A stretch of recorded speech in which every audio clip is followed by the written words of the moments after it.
A principis del segle XVI, amb la descoberta europea del continent americà, el món s'havia fet més gran. Al mateix temps s'estenia l'interès pel llegat grecorromà que havia animat el somni cívic de l'humanisme renaixentista.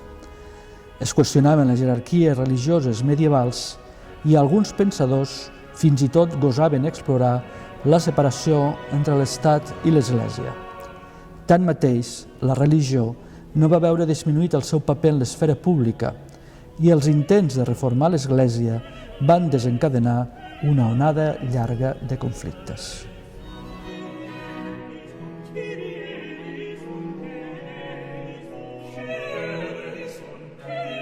El gravat, com a art de dibuixar sobre una superfície dura, venia d'antic.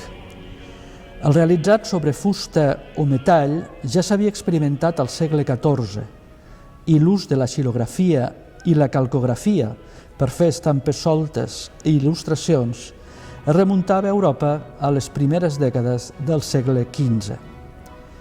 La innovació tècnica va precedir, doncs, la impremta de Gutenberg.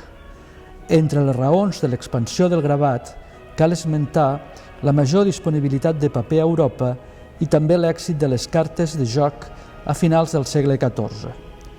Posteriorment, el seu ús massiu com a mitjà idoni per difondre representacions religioses li va atorgar un paper cabdal en l'Europa moderna.